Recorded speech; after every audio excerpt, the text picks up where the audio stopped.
چاہے وہ مکھیا ہو، چاہے وہ پردھان ہو، چاہے وہ ایم پی ہو، چاہے ایم ایل اے ہو، چاہے وہ بادشاہ ہو، کوئی بھی ہو، ہر شخص سے اس کے بارے میں یہ سوال کیا جائے گا۔ اگر وہ یہاں پاس ہو جاتا ہے تو اللہ کے رسول جناب محمد رسول اللہ صلی اللہ علیہ وسلم نے کیا ارشاد فرمایا کہ اللہ تبارک و تعالیٰ اس دن اپنے عرش کا سایہ عطا کرے گا جب پورے میدان میں کوئی سایہ نہیں ہوگا۔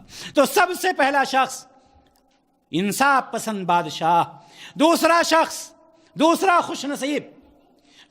خوش نصیب وہ شاب نشا فی عبادت ربہ۔ بہت اہم گھڑی ہے میرے بھائی اور دوست، وہ شاب، نوجوان نشا فی عبادت ربہ، جو اپنے رب کی عبادت میں اپنی زندگی گزار رہا ہے۔ یہ زندگی عجیب و غریب ہوتی ہے میرے بھائی اور دوستو، نوجوانی کی زندگی عجیب و غریب ہوتی ہے۔ نوجوان کو ہمیشہ دیکھیں گے نہ وہ کسی واعظ و نصیحت کی محفل میں آپ کو اکثر لوگ نظر نہیں آئیں گے، مسجد میں اکثر لوگ نظر نہیں آئیں گے، اچھے کاموں میں اکثر لوگ نظر نہیں آئیں گے۔ اسی وجہ سے اللہ کے رسول صلی اللہ علیہ وسلم نے فرمایا ہے کہ ایسے وقت میں جو شخص اپنے خواہشات نفسانی پر کنٹرول پا جاتا ہے، اپنے آپ کو محفوظ کر لیتا ہے، اللہ تبارک و تعالیٰ چونکہ یہ وہ وقت ہوتا ہے جس وقت ساری برائیاں اس کے سامنے جنم لے رہی ہوتی، ساری برائیاں اس کے سامنے اٹکھیلیاں کر رہی ہوتی ہیں، ساری برائیوں کے دروازے اس کے سامنے کھلے ہوئے نظر آتے ہیں۔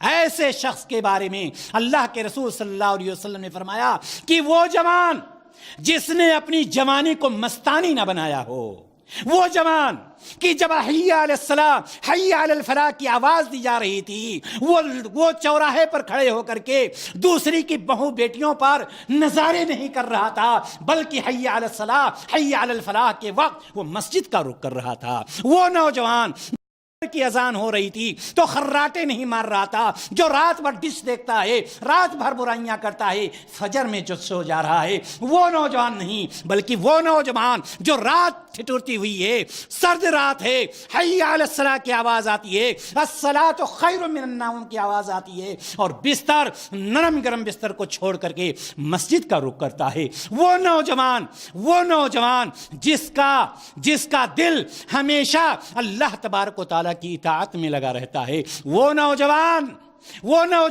جو یہ جانتا ہے کہ میری یہ زندگی ہے، میری عمر ابھی کم ہے، لیکن مجھے یہ نہیں پتا کہ میں آگے کے مرحلے میں جاؤں گا یا نہیں، اگلے سال میں زندہ رہوں گا نہیں، اگلا دن میں زندہ رہوں گا یا نہیں، اگلے گھڑی میں زندہ رہوں گا یا نہیں۔ ایسا نوجوان اللہ تعالیٰ کی اطاعت میں لگا رہتا ہے۔ تو اللہ تبارک و تعالیٰ، اللہ کے رسول صلی اللہ علیہ وسلم ایسے ایک شخص کو خوش نصیبوں میں شمار کیا ہے کہ وہ نوجوان جس نے اپنی جوانی کو مستانی نہیں بنایا ہے، بلکہ اپنی جوانی کو اللہ اور اس کے رسول صلی اللہ علیہ وسلم کی اطاعت میں لگایا ہے۔ تو ایسا نوجوان بھی قیامت کے دن محشر کے وقت اس عرش کے سائے کے نیچے ہوگا جب کسی کو سایہ نہیں ہوگا۔ اللہ تبارک و تعالیٰ اس وقت میزبان ہوگا اور اللہ تعالیٰ کا وہ مہمان ہوگا۔ یہ دوسرا خوش نصیب میرے بھائی اور دوستو، پہلا خوش نصیب انصاف پسند بادشاہ، اور دوسرا خوش نصیب وہ ہوگا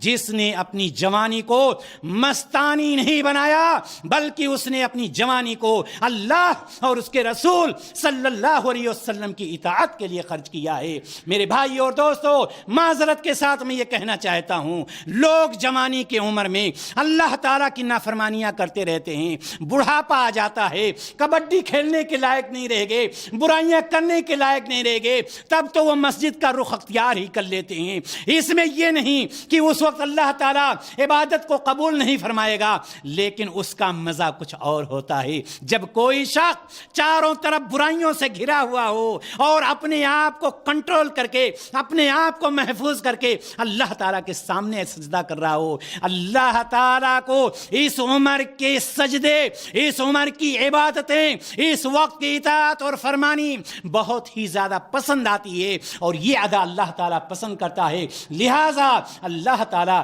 ایسے شخص کو بھی اس وقت اپنی عرش کا سایہ عطا کرے گا۔ میرے بھائی اور دوستو، یہ دوسرا شخص تھا۔ آئیے دیکھتے ہیں تیسرا کون سا شخص ہے۔ تیسرا شخص نبی کائنات صلی اللہ علیہ وسلم ارشاد فرماتے ہیں، وَرَجُلٌ قَلْبُهُ مُعَلَّقٌ فِي الْمَسَاجِدِ، ایسا شخص، ایسا بندہ جس کا دل مسجد سے لٹکا ہوا ہو۔ وَرَجُلٌ قَلْبُهُ مُعَلَّقٌ فِي الْمَسَاجِدِ، کہ اس کا دل مسجد سے لٹکا ہوا ہو۔ کیا مطلب ہے؟ وہ اپنے دل کو نکال کر مسجد کے مینارے پر لٹکا دے گا، یا مسجد کی جالیوں میں لٹکا دے گا، یا مسجد سے جا کر کے اپنے آپ کو باندھ لے گا؟ نہیں میرے بھائی اور دوستو، مطلب یہ نہیں ہے۔ مطلب یہ ہے چاہے وہ امیر ہو، چاہے وہ غریب ہو، چاہے بڑے خاندان کا ہو، چاہے چھوٹے خاندان کا ہو، اللہ کے نزدیک تو خاندان والا وہی ہے، عزت والا وہی ہے جس کے بارے میں اللہ تعالیٰ نے فرمایا ان اکرمکم عند اللہ اتقاکم، اللہ تم میں عزت والا وہی ہے جو تقوی والا ہے۔ اللہ تبارک و تعالیٰ نے فرما دیا ہے کہ تقوی ہی اصل پہچان ہے، کسی کا کسی چیز سے کوئی تعلق اور نہیں ہوگا۔ یہاں پر اللہ تبارک و تعالیٰ، اللہ کے رسول صلی اللہ علیہ وسلم نے یہ فرمایا ہے کہ اس کا دل مسجد سے لٹکا ہوا ہو، ابھی اس نے ظہر کی نماز پڑھی ہے، ابھی عشاء کی نماز پڑھی ہے، وہ سوچتا ہے مجھے 5:30 بجے فجر کی نماز پڑھنی ہے، چونکہ 5:30 بجے 5:25 پہ جماعت کھڑی ہو جاتی ہے، مجھے 5 بجے کا الارم لگانا ہے، مجھے جلدی سونا ہے۔ اس کا دل مسجد سے لگا ہوا ہے، اس کا دل مسجد سے لگا ہوا ہے، اور صرف نماز ہی سے تعلق نہیں۔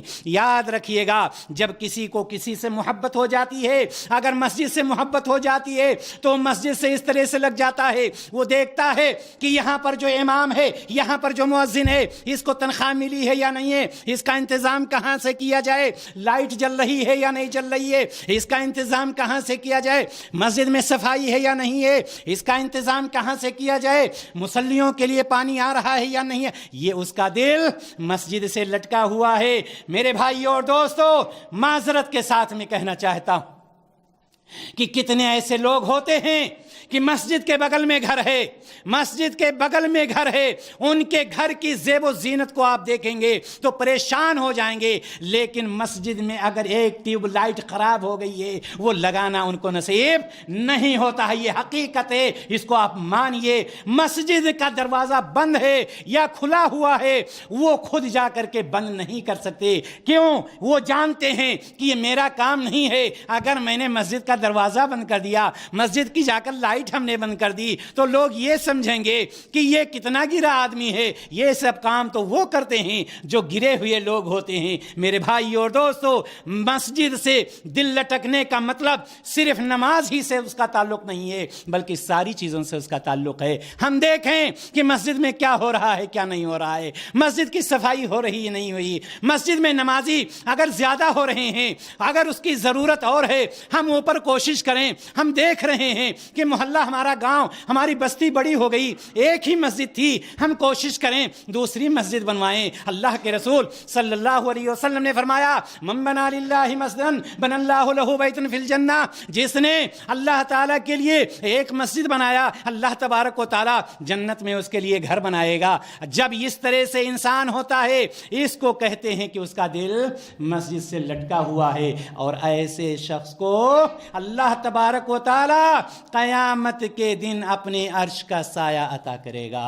اللہ تعالیٰ ہم سب کو اسی میں سے بنائے۔ میرے بھائی اور دوستو، آئیے چوتھا خوش نصیب کون سا ہوگا؟ چوتھا خوش نصیب نبی کائنات فرماتے ہیں وَرَجُلَانِ تَحَابَّا فِي اللَّهِ اجْتَمَعَا عَلَيْهِ وَتَفَرَّقَا عَلَيْهِ، دو آدمی اللہ تعالیٰ کی محبت سے اکٹھے ہوتے ہیں اور اللہ تعالیٰ کی محبت ہی سے جدا بھی ہوتے ہیں۔ یہاں پر ہم مختلف لوگ بیٹھے ہوئے ہیں، کوئی پاکستان کا ہے، کوئی نیپال کا ہے، کوئی بنگلہ دیش کا ہے، کوئی ہندوستان کا ہے، اور پھر پاکستان میں داخل ہوئیے، کوئی لاہور کا ہے، کوئی اسلام آباد کا ہے، بنگلہ دیش میں جائیے، کوئی ڈھاکہ کا ہے، کوئی کہاں کا ہے۔ ہندوستان میں جائیے، کوئی دلی کا ہے، کوئی بمبئی کا ہے، نیپال میں جائیے، کوئی کاٹھمانڈو کو وغیرہ وغیرہ. یہ کس چیز نے یہاں پر آپ کو جمع کیا ہے؟ اللہ کے رسول صلی اللہ علیہ وسلم وَرَجُلَانِ تَحَابَّ فِي اللَّهِ اجْتَمَعَ عَلَيْهِ وَتَفَرَّقَ عَلَيْهِ. دو آدمی آپس میں مل رہے ہوں تو اللہ تعالیٰ کی محبت کے لیے. آپ کہیں گے یہ اس کا مطلب کیا ہے؟ اللہ تعالیٰ کی محبت سے ملنے کا مطلب کیا ہے؟ میرے بھائی اور دوستو، میں یہ بتلانا چاہتا ہوں کہ محبت کا مطلب یہ ہے کہ عبداللہ کہہ رہا ہے عبد الرحمن سے مجھے محبت ہے. کیوں محبت ہے؟ محبت عبد الرحمن سے اس لیے ہے کہ عبد الرحمن حافظ قرآن. وہ شخص کہتا ہے کہ فلاں سے محبت اس لیے ہے کہ وہ قرآن پڑھتا ہے، اس کی آواز مجھے بہت زیادہ پسند ہے. فلاں شخص سے محبت اس لیے ہے کہ کبھی وہ جھوٹ نہیں بولتا ہے. فلاں شخص سے محبت مجھے اس لیے ہے کہ غریبوں اور مسکینوں کے کام آتا ہے. فلاں شخص سے محبت مجھے اس لیے ہے کہ وہ شخص نماز کا پابند ہے. فلاں شخص سے محبت مجھے اس لیے ہے کہ وہ توحید پرست ہے. فلاں شخص سے محبت اس لیے ہے کہ اپنے بچوں کی صحیح تربیت کر رہا ہے. فلاں شخص سے محبت مجھے اس لیے ہے کہ دین کی دعوت میں وہ آگے رہتا ہے. اس لیے نہیں کہ فلاں شخص سے محبت مجھے اس لیے ہے کہ جب بھی ہوٹل میں گیا بل اسی نے ادا کیا ہے اس لیے میں اس سے بہت محبت کر. یہ اللہ کی محبت ہوئی؟ یہ تو پیٹ کی محبت ہو گئی. اس لیے نہیں کہ فلاں سے محبت اس لیے ہے چونکہ وہ شخص بہت بڑی کمپنی میں ہے. میرے 2 لڑکے ہیں، سوچتا ہوں ہو سکتا ہے کبھی کام آ جائے. فلاں شخص سے محبت اس لیے ہے کہ میرے پاس لڑکیاں ہیں اور اس کے دونوں لڑکے پڑھ رہے ہیں، رشتے کا حساب کتاب لگا رہا ہوں، اس لیے میں دل و جان سے اس سے محبت کرتا ہوں. کیا یہ اللہ تعالیٰ کے لیے محبت ہے؟ اس کو اللہ کے لیے محبت آپ کہیں گے؟ نہیں میرے بھائی اور دوستو، یاد رکھنا آج اس جگہ مجھے کسی بھی چیز نے جمع نہیں کیا ہے سوائے اللہ تعالیٰ کی دین کی تعلیم حاصل کرنے کے لیے. حقیقت ہے یا نہیں؟ کتنے لوگ یہاں پر بیٹھے ہوئے ہیں، کہاں کہاں سے، پورے شہر ریاض سے یہاں پر جمع ہوئے ہیں. کس چیز نے جمع کیا؟ اللہ تعالیٰ کی محبت نے. وہ محبت کیا ہے؟ دین کی تعلیم. وہ محبت یہ ہے کہ اپنے رسول کے فرمان کو ہم سمجھ سکیں، اپنے رسول کی تعلیم کو ہم سمجھ سکیں. تو اللہ کے رسول صلی اللہ علیہ وسلم نے فرمایا وَرَجُلَانِ تَحَابَّا فِي اللَّهِ اجْتَمَعَ عَلَيْهِ وَتَفَرَّقَ عَلَيْهِ. اگر کوئی کسی سے جدا ہونا چاہتا ہے، کیسے جدا ہوگا؟ میں اس سے اب نہیں بات کرنا چاہتا. کیوں؟ اس لیے کہ اس کے اندر شرکی اعمال پائے جاتے ہیں. جی ہاں جائز ہے، جی ہاں جائز ہے.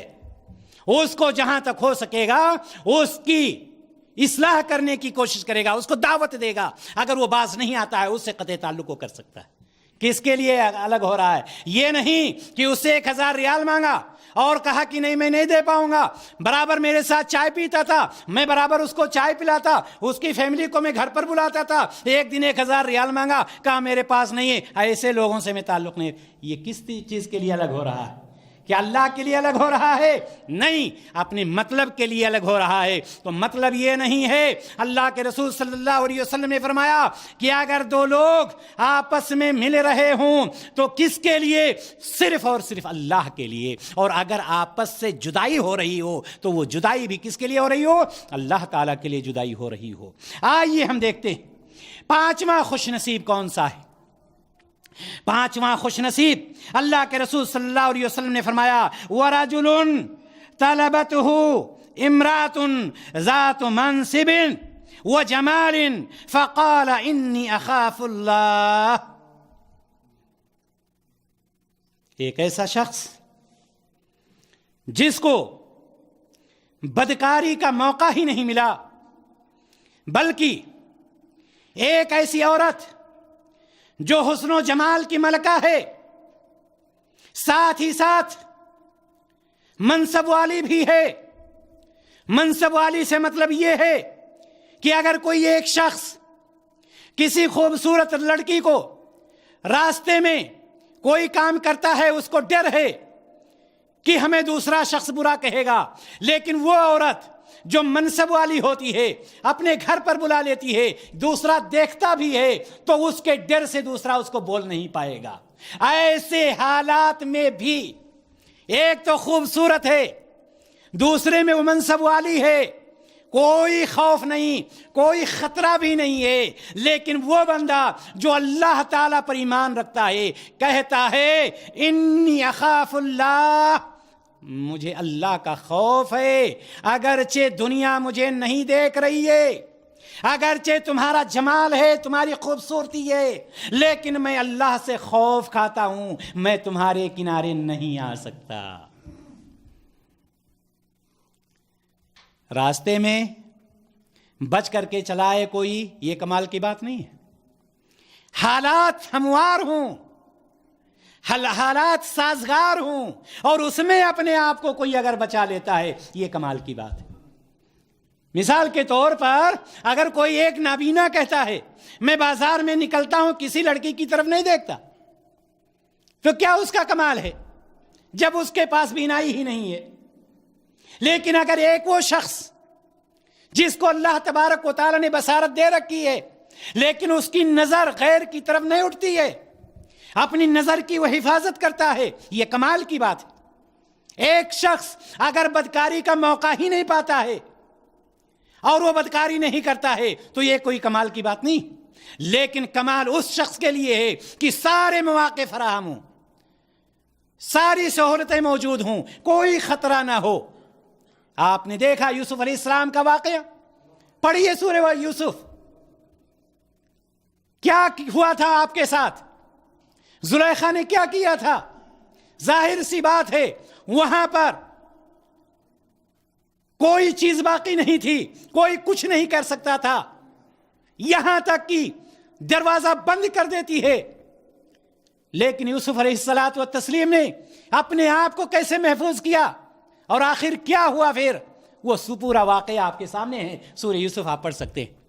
کہنے کا مطلب یہ ہے کہ پانچواں خوش نصیب وہ ہوگا کہ جسے کسی خوبصورت، اور یہاں پر یاد رکھیے گا یہ مطلب نہیں ہے کہ بدصورت لڑکی سے اگر بدکاری کیا تو اس کا کوئی مسئلہ نہیں ہے، مخالف مفہوم نہیں، یہاں پر یہ بات بتلانا مقصود ہے کہ ایسے سارے حالات، خوبصورتی بھی ہے،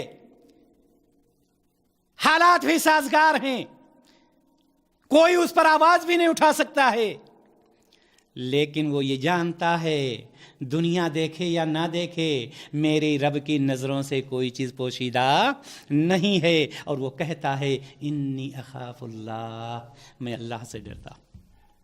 ایسے شخص کے لیے اللہ تبارک و تعالی اپنا خود میزبان بنے گا، اور اس وقت جب پورے میدان میں کوئی سایہ نہیں ہوگا اپنے عرش کا سایہ عطا کرے گا۔ چھٹا شخص، چھٹا خوش نصیب کون سا ہوگا؟ چھٹا خوش نصیب اللہ کے رسول صلی اللہ علیہ وسلم نے ارشاد فرمایا وَرَجُلٌ تَصَدَّقَ، ایسا شخص جو صدقہ و خیرات کرتا ہے اور اس کو چھپاتا ہے، کہاں تک؟ حَتَّى لَا تَعْلَمْ شِمَالُهُ، دائیں ہاتھ سے خرچ کر رہا ہے، کوشش یہ کر رہا ہے اس کے الٹے ہاتھ کو خبر نہ ہونے پائے، دائیں ہاتھ سے خرچ کر رہا ہے، بائیں ہاتھ سے کوشش کر رہا ہے کہ نہ خبر ہونے پائے کہ دائیں ہاتھ نے کیا خرچ کیا۔ یہاں پر دو چیزیں، ایک چیز تو یہ کہ صدقہ و خیرات کرنے کی فضیلت، اور دوسری چیز یہ کہ صدقہ و خیرات اللہ تبارک و تعالی نے کیا فرمایا؟ اللہ تعالی نے فرمایا کہ قربانی کا گوشت، اس کا خون ہمیں نہیں پہنچتا ہے، لن ینال اللہ لحومها ولا دماؤها ولکن ینالہ التقوی منکم، تمہارا گوشت، تمہاری خون، تمہارے قربانی کا خون، یہ سب اللہ تعالیٰ کو نہیں پہنچتا ہے، اگر کوئی چیز پہنچتی ہے تو کیا ہے؟ تمہارا تقوی۔ اگر تم اللہ تعالیٰ کے لیے خرچ کر رہے ہو، اللہ کے راستے میں خرچ کر رہے ہو، آج کل کیا ہوتا ہے قربانی بھی جو کیا جاتا ہے، قربانی کے بکرے کے پاس کھڑے ہو کر فوٹو کھنچایا جاتا ہے، 20,000 روپے کا بکرا اور نیوز پیپر میں دیا جاتا ہے 50,000 روپے کا بکرا، اعلان کرایا جاتا ہے مسجد کا چندہ 10,000 روپیہ فلاں حاج صاحب نے دیا ہے۔ یہ کیا ہو رہا ہے؟ کس کو بتلایا جا رہا ہے؟ اس کو جو علیم بذات الصدور ہے، اس کو نہیں یاد رکھیے گا۔ اللہ کے رسول صلی اللہ علیہ وسلم نے فرمایا کہ قیامت کے دن ایک شخص ایسا ہوگا جس نے اللہ کے راستے میں اپنے گلے کو کٹا دیا ہوگا۔ اللہ تبارک و تعالیٰ اپنے فرشتے کو کہے گا اس کو اٹھاؤ، سب سے پہلے جہنم میں اسی کو ڈالو۔ وہ کہے گا اللہ میں تیرے راستے میں لڑتے لڑتے اپنے گردن کو کٹا دیا، شہید ہو گیا۔ اللہ تعالیٰ کہے گا ہاں صحیح کہہ رہا، تو بالکل صحیح کہہ رہا ہے، تو شہید ہوا تھا تاکہ لوگ تجھے شہید کہیں، اور دنیا میں تجھے شہادت کا درجہ مل چکا ہے، یہاں تیرے لیے جہنم ہے۔ کیا چیز؟ ریاکاری۔ کیا چیز ہے؟ ریاکاری۔ لہذا یہاں پر یہ بات بتلائی جا رہی ہے کہ ایسا شخص کہ جس نے اپنے دائیں ہاتھ سے خرچ کیا ہو اور بائیں کو خبر نہ ہو۔ لیکن یاد رکھیے، مثال کے طور پر یہاں پر ابھی یہ کہا جائے کہ کوئی غریب ہے، اس کو اپنی لڑکی کی شادی کرنی ہے، سارے لوگ اپنے اپنے حساب سے دینا شروع کر دیں، تو کیا اگر ہم نے کہہ دیا کہ فلاں صاحب نے 500 ریال دیا، فلاں صاحب نے 1,000، کیا یہ ریاکاری میں آ جائے گی؟ نہیں، یہ ریاکاری نہیں۔ کبھی کبھار ظاہر کرنا اس لیے بھی ضروری ہوتا ہے تاکہ دوسرے لوگ اس کی طرف بڑھیں۔ انما الاعمال بالنیات، عمل کا دار و مدار نیتوں پر ہے۔ 10 لوگ ہیں بیٹھے ہوئے ہیں، کوئی نہیں بول رہا ہے، ایک شخص کہتا ہے چلیے کوئی بات نہیں میرے طرف سے 500 ریال لیجیے آپ، اس کا مطلب یہ نہیں کہ وہ ریاکاری ہی کر رہا ہے، وہ یہ بتلا رہا ہے کہ میں آگے بڑھا، میرے بھائیوں آپ بھی آگے بڑھو۔ ایسا کرنا صحیح ہے، لیکن آپ کا دل صاف ہونا چاہیے۔ اگر ہمارا دل صاف ہے تو اللہ تبارک و تعالی ہمارے دل کی بھیدوں کو ہم سے بہت زیادہ جانتا ہے اور اس کا اجر مل کے ہی رہے گا۔ میں بتلا یہ رہا تھا کہ چھٹا خوش نصیب وہ ہوگا جس نے اللہ تعالی کے راستے میں خرچ کیا ہے، اور ایسا خرچ کیا ہے کہ اس نے ریاکاری نہیں کی ہے، دکھاوا نہیں کیا ہے، شہرت کے لیے نہیں کیا ہے، بلکہ اللہ تعالیٰ کی رضا کے لیے کیا ہے۔ تو ایسا شخص بھی قیامت کے دن جب پورے میدان میں کوئی سایہ نہیں ہوگا، اللہ تبارک و تعالیٰ اپنے عرش کا سایہ عطا کرے گا۔ اور ساتواں خوش نصیب وہ ہوگا وَرَجُلٌ ذَكَرَ اللَّهَ خَالِيًا ففاضت عیناہ، ایسا بندہ جو تنہا ہے اور اللہ تعالیٰ کا خوف اس قدر طاری ہو گیا کہ وہ رونے لگتا ہے، آنکھیں اس کی بہہ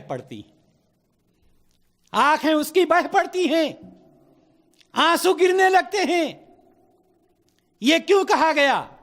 رجل ذکر اللہ خالین اس لیے کہا گیا ہے، تنہا کی بات اس لیے آئی کہ ابھی جیسے کوئی خبر یہاں پر پہنچتی ہے اور سارے لوگ، اکثر لوگ رونے لگتے ہیں، تو جو لوگ باقی ہیں وہ بھی رونے لگیں گے، ان کی بھی ہچکیاں بندھ جائیں گی۔ کبھی کبھار حالات کی وجہ سے بھی انسان رونے لگتا ہے، اپنے آپ پر قابو نہیں پاتا ہے۔ لیکن اگر کوئی شخص تنہا رو رہا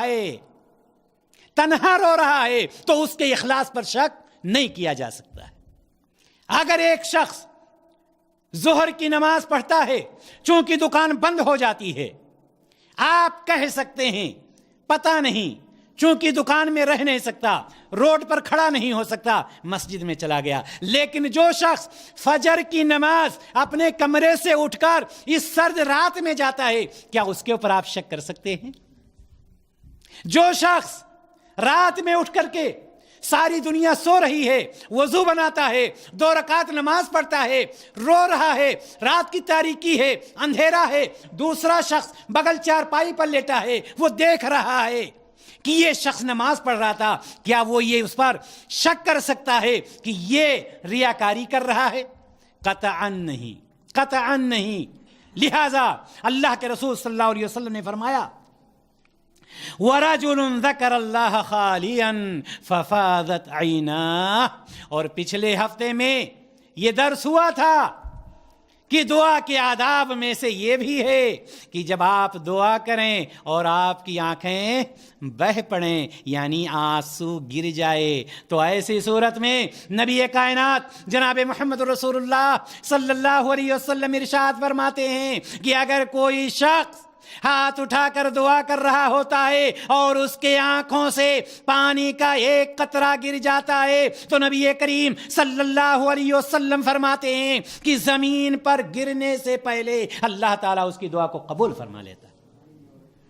اور اللہ کے رسول صلی اللہ علیہ وسلم نے فرمایا 2 قطروں کی بہت ہی اہمیت ہے اللہ تبارک و تعالیٰ کے نزدیک. 2 قطرے. ایک وہ قطرہ خون کا قطرہ جو اللہ تعالیٰ کے راستے میں جہاد کرتے ہوئے نکلتا. ایک وہ قطرہ جو اللہ تعالیٰ کے راستے میں جہاد کرتے ہوئے نکلتا ہے اور ایک وہ قطرہ جو اللہ تعالیٰ کا خوف کھاتے ہوئے کسی بندے کی آنکھوں سے نکلتا ہے. اسی لیے اللہ تبارک و تعالیٰ نے فرمایا وَأَمَّا مَنْ خَافَ مَقَامَ رَبِّهِ جَنَّتَانِ کہ جو شخص اللہ تعالیٰ کے سامنے کھڑا ہونے سے ڈرتا ہوگا اس کے لیے اللہ تعالیٰ نے 2 جنتیں متعین کر رکھی ہیں. وَأَمَّا من خاف مقام ربه جنتان. اور دوسری جگہ پر اللہ تعالیٰ فرماتا ہے کہ جو شخص اللہ تبارک و تعالیٰ کا خوف کھاتا ہے فَإِنَّ الْجَنَّةَ هِيَ الْمَأْوَىٰ تو اللہ تبارک و تعالیٰ نے جنت کو اس کا ٹھکانہ متعین کر دیا. میرے بھائی اور دوست کہنے کا مطلب یہ کہ اللہ تعالیٰ کا خوف اللہ